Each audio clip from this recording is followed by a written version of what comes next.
une seconde affaire. Pas drôle, hein, vraiment pas drôle. La première non plus, vous allez me dire, elle n'était pas drôle, mais celle-là encore moins. Il s'agissait là d'une salariée enceinte et sans papier. Concrètement, la petite histoire était la suivante. Une auxiliaire parentale, étrangère donc, avait remis à son employeur lors de son embauche une carte de séjour temporaire parfaitement valable au moment de son embauche qui valait autorisation de travail. C'est une carte de séjour temporaire et limitée bien sûr dans le temps. 6 mois après, l'employeur avait été informé par la préfecture du non-renouvellement de sa carte de séjour et de l'autorisation de travail. Et donc, la préfecture avait spécifié à l'employeur qu'il lui était dorénavant interdit de faire travailler cette dame, ou plus précisément, la préfecture avait spécifié qu'il était interdit à cette salariée de travailler en France.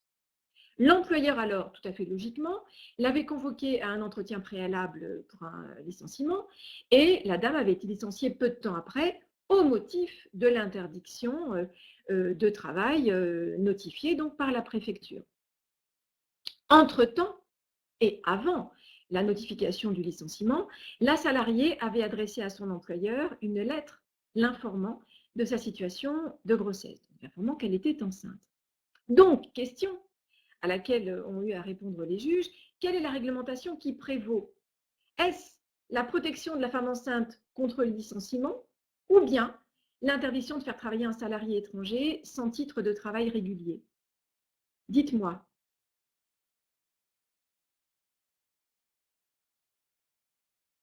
Pour Stéphanie, c'est donc l'interdiction de faire travailler un salarié étranger qui prévaut. Pour Alexandra aussi. Idem pour Isabelle. Cause extérieure à la grossesse, pour moi, droit de licencier. Ah, protection de la femme enceinte pour Marthe. Élodie aussi, Sylvie aussi. L'interdiction aussi. Alors, il est loin d'être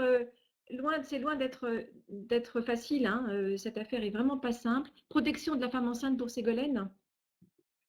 Eh bien, je vous donne la réponse. La Cour de cassation a fait prévaloir ici la réglementation sur l'interdiction d'employer des salariés étrangers en France sans titre de séjour valable. En gros, la protection de la femme enceinte ne s'applique pas en cas d'absence du titre de travail. Là encore, je vous cite la Cour de cassation qui nous dit que les dispositions d'ordre public de l'article L. 8251-1 du Code du travail s'imposant à l'employeur qui ne peut directement ou indirectement conserver à son service ou employer pour quelque durée que ce soit un étranger non muni d'un titre l'autorisant à exercer une activité salariée en France, une salariée dans une telle situation ne saurait bénéficier des dispositions légales protectrices de la femme enceinte, interdisant ou limitant les cas de licenciement. Alors, il est vrai que si je reprends l'article L. 1225-4 du Code du travail, on nous dit bien que le licenciement d'une salariée dont l'état de grossesse est connu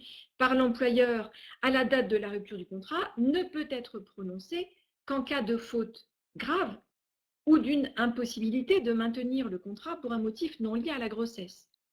Donc, quelque part, comme le disait une des participantes il y a un instant, effectivement, on est il me semble, dans l'application de cet article 1225-4 du Code du travail. Quelque part, c'est logique. Hein, on est sur un motif donc extérieur finalement à la grossesse. Un motif d'ordre public, nous dit la Cour de cassation. Donc, moi, je veux bien. Maintenant, qu'en est-il ou qu'en serait-il de l'interdiction absolue de mettre fin au contrat d'une salariée pendant le congé maternité? Parce qu'il y a une nuance qui est importante. Là, concrètement, la salariée était enceinte. Et la loi nous dit que finalement, on peut licencier une femme enceinte dès lors qu'on est sur un motif de faute grave ou bien sur un motif qui rend impossible le maintien de son contrat. Exemple, un motif lié au non-renouvellement de ses papiers. Bon. Mais concrètement, pour la femme qui est en congé maternité et qui bénéficie, vous le savez, d'une protection absolue contre le licenciement. Alors là, que se passe-t-il? A priori, moi j'aurais tendance à répondre, je ne suis pas conseillère prud'homale, mais j'aurais tendance à répondre que dans ce cas, on est sur une interdiction absolue de licencier, quand bien même la personne n'aurait pas de titre de séjour valable. Mais là où l'attendu de la Cour de cassation m'interpelle par rapport à ce que je viens de dire, c'est que franchement, on nous dit bien, je ne sais pas si vous voyez ma petite flèche là, on nous dit que Une salariée en telle situation, donc sans papier, ne saurait bénéficier des dispositions légales protectrices de la femme enceinte interdisant ou limitant les cas de licenciement. Limitant, c'est par rapport à la salariée enceinte. Donc on est limité hein, dans le licenciement, ok. Mais interdisant, je ne sais pas.